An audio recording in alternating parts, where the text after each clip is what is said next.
साहेब, आज आपण आपली भूमिका जी आहे ती स्पष्ट करणार होतात.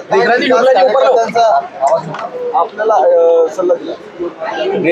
आज बुलढाणा सिंदखेड राजा विधानसभा मतदारसंघामधील एक साधारणतः 450 ते 500 कार्यकर्त्यांना मी सिंदखेड राजा येथे बोलवलं होतं, परंतु जवळपास 1000 कार्यकर्ते आजच्या या मिटिंगच्या निमित्तानं इथं आलेत.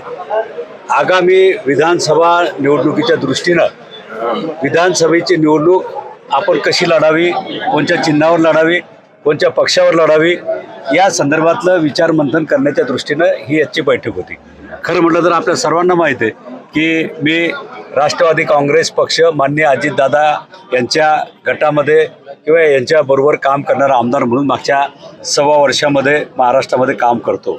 परंतु या अलीकडच्या 3-4 महिन्याच्या काळामध्ये सिंदखेड राजा विधानसभा मतदारसंघामध्ये आणि जिल्ह्यामध्ये अनेक सहकारी, अनेक कार्यकर्ते वेगवेगळ्या जातीचे, वेगवेगळ्या धर्माचे, वेगवेगळ्या पंथाचे सातत्यानं मला भेटतात, माझ्याबरोबर चर्चा करतात, माझ्याशी हितगुज करतात आणि मी साधारणतः स्पष्टपणे बोलतो की मी येणारी विधानसभेची निवडणूक हे आदरणीय शरदचंद्रजी पवार साहेब यांच्या तुतारी चिन्हावर लढावी अशा प्रकारचा जवळपास 90 ते 95% जनतेची, कार्यकर्त्यांची, मतदारांची आणि समाजातल्या सगळ्याच घटकांची मागणी त्या ठिकाणी आहे.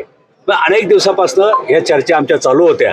आता शेवटी काल निवडणूक आयोगानं आपला कार्यक्रम जाहीर केला, आचारसंहिता लागली, 22 ऑक्टोबरपासून अर्ज भरायला सुरुवात होणार, 29 तारीख शेवटची आहे आणि म्हणून आपण ताबडतोबीनं या निवडणुकीच्या दृष्टीनं पावले टाकली पाहिजेत. कार्यकर्त्यांशी थेट भेटून चर्चा करून नेमक्या त्यांच्या मनातल्या भावना काय आहेत हे जाणून घेऊन आपण पुढची निवडणुकीची नीती आपली ठरवली पाहिजे. त्याच्यासाठी आजची ही बैठक आम्ही इथं आयोजित केली. शरद पवार साहेब, निर्णय काय झाला सर? नाही, आता इथं चर्चा केली, मी भाषण केलं, कार्यकर्त्यांनी सुद्धा या ठिकाणी त्यांचं मनोगत व्यक्त केलं. कार्यकर्त्यांनी मनोगत व्यक्त करत असताना जवळपास 99% कार्यकर्त्यांनी, सहकाऱ्यांनी, पदाधिकाऱ्यांनी आदरणीय पवार साहेब यांच्याबरोबरच त्या ठिकाणी तुतारी चिन्हावर मी निवडणूक लढावी अशा प्रकारची मागणी या ठिकाणी केलेली. मी त्यांना एवढंच सांगितलेलं आहे की मी फक्त सिंदखेड राजा विधानसभा मतदारसंघापुरता नाही तर मला जिल्ह्यातल्या सुद्धा सर्व सहकाऱ्यांशी, कार्यकर्त्यांशी मी उद्या फिरणार आहे, जिल्ह्यामध्ये जाणार आहे, त्यांच्याशी चर्चा करून आपण 2 दिवसात या संदर्भातला कार्यकर्त्यांच्या मनातला निर्णय आपण त्या ठिकाणी घेऊ. आज निर्णय घेतला नाही घेतला. हां, साहेब, गेल्या 3-4 दिवसापासून काही बातम्या येतात किंवा डॉक्टर शिंदे साहेब हे परत तुतारी मध्ये जाणार, म्हणजे शरद पवार साहेबांसोबत. कसं आहे की मागे मी बोललो होतो की माझे आदरणीय पवार साहेबांचे अनेक वर्षापासून आमच्या वडिलांपासून त्या ठिकाणी संबंध आणि मागे मी वर्ध्याला सांगितलं होतं की मी राजकारणात आलो 1995 खाली. 1995 साली राजकारणात आलो, अपक्ष म्हणून निवडून आलो. परंतु अपक्ष म्हणून जरी निवडून आलो असलो तरी त्या काळामध्ये सुद्धा आदरणीय पवार साहेबांनी ज्या पद्धतीनं मार्गदर्शन केलं अपक्ष म्हणून असताना सुद्धा त्याच पद्धतीने मी वागलो. आणि राष्ट्रवादी काँग्रेस पक्ष 1999ला स्थापन झाल्यानंतर मी माननीय पवार साहेबांच्या बरोबर त्या ठिकाणी गेलो. त्यांनी मला राज्यमंत्री असेल, मंत्री असेल, अनेक ठिकाणी काम करण्याची संधी दिली.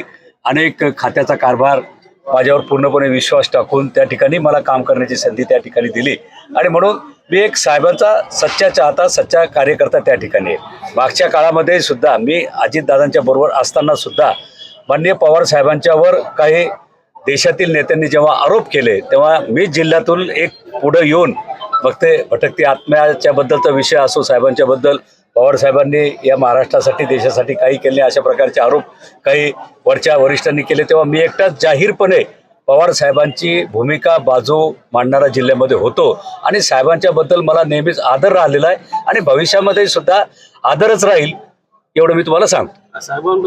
हे मला त्यावेळी मी अनेक वेळेस सांगितलं की 300 कोटी रुपये अजितदादांनी त्यावेळेस मला देण्याचं मान्य केलं. तुम्हाला एक माहिती सांगतो की या बँकेमध्ये खऱ्या अर्थानं हा बँक म्हणजे शेतकऱ्यांचा जशी आत्मा आहे तशी ते आमच्या शिंगणे परिवाराची सुद्धा आत्मा आहे. माझे वडील त्याचे अध्यक्ष होते, माझी आई त्या बँकेची अध्यक्ष होती, मी सुद्धा त्या बँकेचा अनेक वर्ष अध्यक्ष होतो.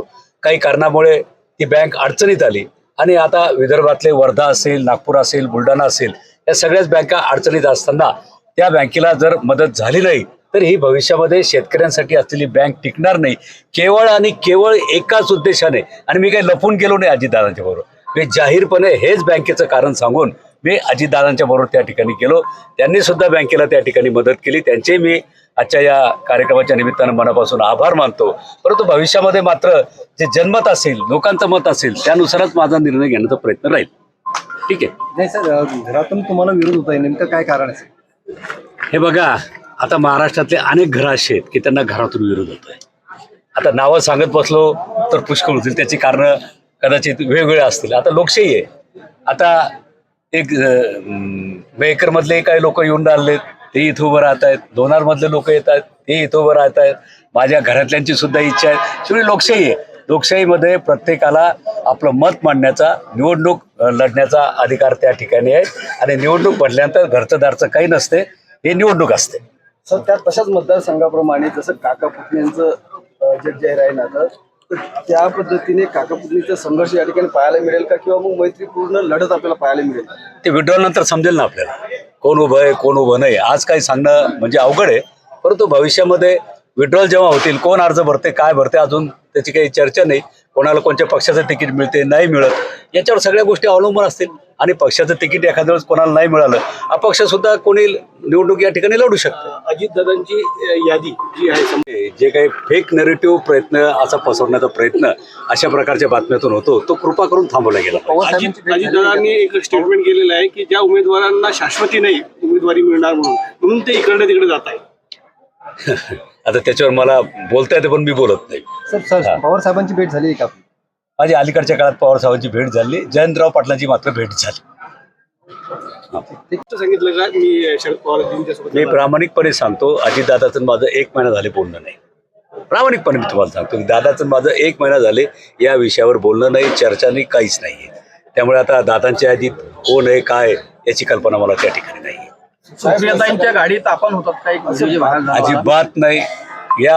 त्या दिवशी मी सुरुवातीलाच सांगितलं, म्हणजे औपचारिक बोलतानाच सांगितलं की मला जायचं असेल तर मी उघडपणे, स्पष्टपणे आणि दिवसा ढवळ्या जाईल ना.